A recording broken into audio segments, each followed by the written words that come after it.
आज गुजरात में बीजेपी की गुजरात गौरव यात्रा शुरू होने जा रही है। गुजरात गौरव यात्रा को बीजेपी अध्यक्ष जेपी नड्डा हरी झंडी दिखाएंगे। जेपी नड्डा 2 गौरव यात्राओं की शुरुआत करेंगे। मेहसाना के बहुचराजी में सुबह 11 बजे जेपी नड्डा गौरव यात्रा को हरी झंडी दिखाकर रवाना करेंगे। इसके बाद उनकी जनसभा होगी। दोपहर 2 बजे जेपी नड्डा द्वारका में गौरव यात्रा को रवाना करेंगे। यात्रा में हर दिन एक केंद्रीय मंत्री शामिल होगा। आज भूपेंद्र यादव द्वारका में होंगे, जबकि राव साहेब दानवे बहुचराजी में रहेंगे। इससे पहले जेपी नड्डा सुबह 10:40 पर बहुचराजी मंदिर के दर्शन करेंगे। तो बीजेपी की गुजरात गौरव यात्रा अलग अलग जगह से निकलेगी। इस बीच आपको बता दें कि आज से ही इसकी शुरुआत होने जा रही है। गौरव यात्रा गुजरात की 144 विधानसभाओं में निकलेगी। गौरव यात्रा के दौरान 145 जनसभाएं होंगी। पूरी यात्रा के दौरान 5734 किलोमीटर की दूरी तय की जाएगी। गुजरात गौरव यात्रा को बीजेपी अध्यक्ष जेपी नड्डा रवाना करेंगे। जेपी नड्डा 2 गौरव यात्राओं को हरी झंडी दिखाएंगे। इस बीच बहुचराजी में सुबह 11 बजे जेपी नड्डा यात्रा को यहां से रवाना करेंगे। द्वारका में दोपहर 2 बजे गुजरात गौरव यात्रा रवाना की जाएगी। बहुचराजी द्वारका में ही जेपी नड्डा जनसभा को भी संबोधित करेंगे। इस बीच पश्चिमी मीडिया ने बड़ा दावा किया कि पुतिन ने बेलारूस की जमीन से यूक्रेन पर परमाणु बम गिराने की तैयारी कर ली है। इसके लिए पुतिन के दोस्त और बेलारूस के राष्ट्रपति लुकाशेंको ने खुलकर उनका साथ देने का फैसला किया। दावा किया गया कि पुतिन बेलारूस से यूक्रेन की राजधानी कीव पर परमाणु बम बरसा सकते हैं, और अगर ऐसा हुआ तो कीव का आखिरी दिन होगा।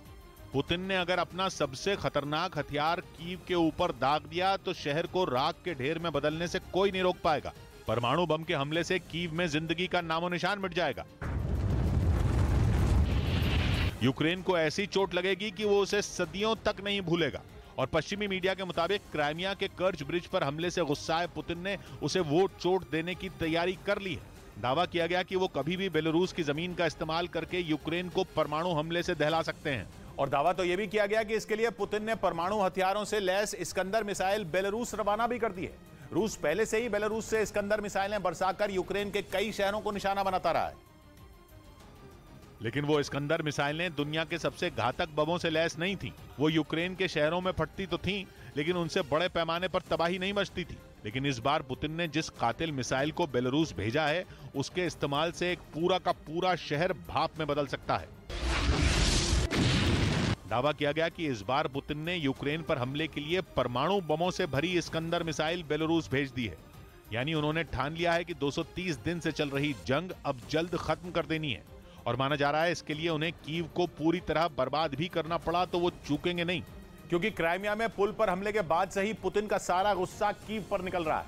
उनकी सेना की मिसाइलें शहर में जगह जगह गिरकर तबाही मचा रही हैं। दावा किया गया कि 2 दिनों में पुतिन की फौज ने 60 से ज्यादा मिसाइलें कीव पर बरसाई, जिन्होंने शहर की सूरत बदल कर रख दी। सड़कों पर आग ही आग दिखाई दी।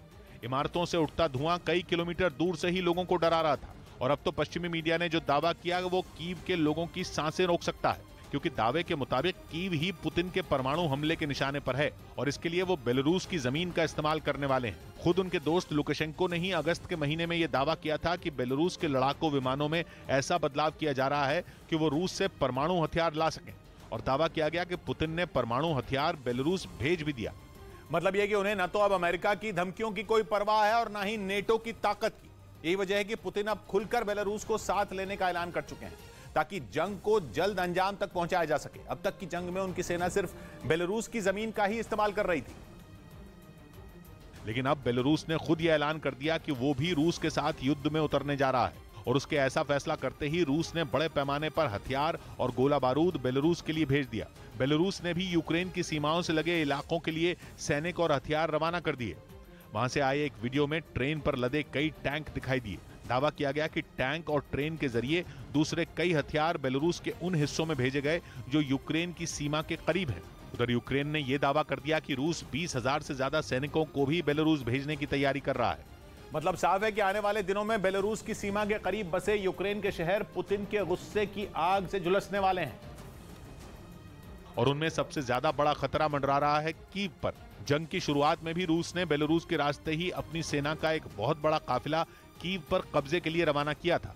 हालांकि तब पुतिन की फौज को कई दिनों की घेरेबंदी के बाद कीव छोड़कर पीछे हटना पड़ा था। लेकिन इस बार बेलारूस के सीधे जंग में कूदने से उसकी सीमा के पास बसे यूक्रेन के शहरों पर हमला और भी ज्यादा आसान हो जाएगा। हालांकि अगर बेलारूस युद्ध में उतरा तो यूक्रेन भी उस पर पलटवार कर सकता है। इसी वजह से पोलैंड ने बेलारूस वाले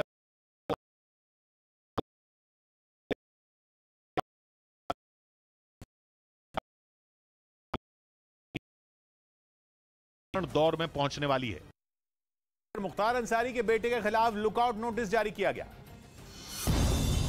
मनी लॉन्ड्रिंग मामले में ईडी ने फरार चल रहे मुख्तार अंसारी के बेटे अब्बास अंसारी के खिलाफ लुकआउट नोटिस जारी कर दिया। उद्धव ठाकरे गुट को नया चुनाव चिन्ह मशाल मिलने के बाद कई कार्यकर्ता मशाल लेकर मातोश्री पहुंचे। इस दौरान उद्धव ठाकरे ने अपने आवास से बाहर निकलकर उनका स्वागत किया। ठाकरे को मिसाल हो, बिहार के छपरा में एक पुलिस की बस ने मोटरसाइकिल सवार 3 लोगों को टक्कर मार दी। इस हादसे में उन तीनों की मौत हो गई, जिसके बाद गुस्साए लोगों ने बस में आग लगा दी।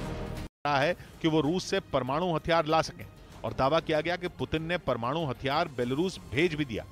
मतलब यह कि उन्हें न तो अब अमेरिका की धमकियों की कोई परवाह है और